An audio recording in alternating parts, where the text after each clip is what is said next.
السلام عليكم حبايبي. النهارده هنعمل كبده والمخاصي بطريقه سهله وبسيطه. تعالوا بقى معايا نشوف الطريقه والمكونات ايه. معايا المخاصي ومعايا الكبده، هفتحها بقى وفتحتهم خلاص حبايبي. ومعايا هنا ميه احط عليها معلقه دقيق،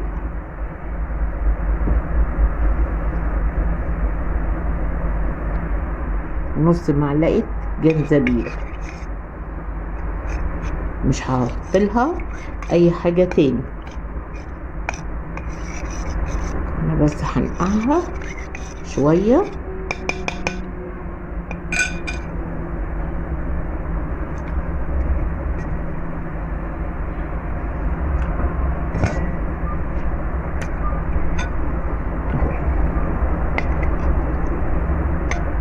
بس مش هحط لها لا خل ولا ليمون، انا بس ايه عشان اشيل الزفاره منها، هو دقيق وجنزبيل وميه بس. خلاص حبايبي، هسيبها بتاع نص ساعه وارجع لها تاني.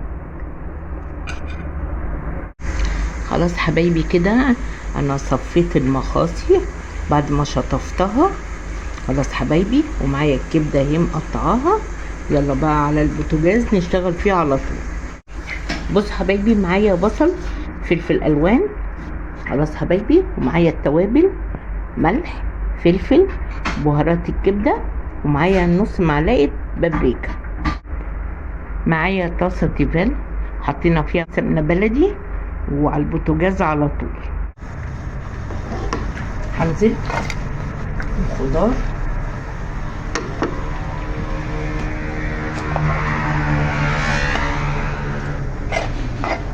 وابتدي اقلب. احنا هنا كده ننزل بقى حته حته،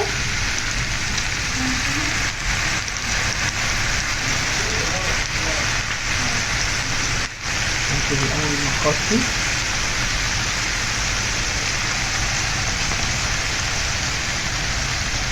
هنقلبها دلوقتي. هننزل كمان الكبده هنا،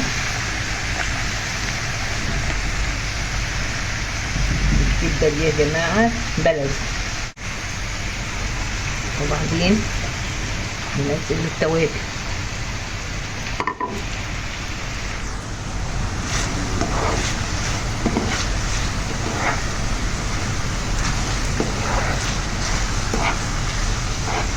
كده نقلبها تقلبتين ونغطي عليها. بس حبيبي فتحنا عليها اهو كده خلاص. خدت شي 10 دقايق على النار. تعالوا بقى نقول عملنا ايه. جبنا المخاصي، فتحناها، نضفناها ونقعناها لمدة نص ساعة في دقيق وجنزبيل بس. خلاص حبايبي. وبعدين شطفناها، بعدين صفيناها، وبعدين جبنا فلفل قطعناه شرايح وبصل، وبعدين حطينا البهارات بقى، ملح وفلفل، بهارات الكبدة، نص معلقة بابريكا، جبنا معلقة سمنة بلدي كبيرة حطيناها على النار. وبعد كده هو رحنا حاطين الخضار، وبعدين نزلنا بالمخاصي والكبدة والتوابل وسيبناها 5 دقايق على النار، وبعدين نزلناه بألف هنا. يلا حبايبي نقدم طبقنا.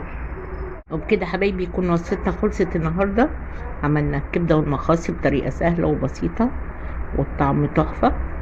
عجبتكم الوصفه، عجبتكم الطريقه، يا ريت شير ولايك واشتراك في القناه حبايبي عشان يوصل لكم منا كل وصفه جديده سهله وبسيطه. السلام عليكم.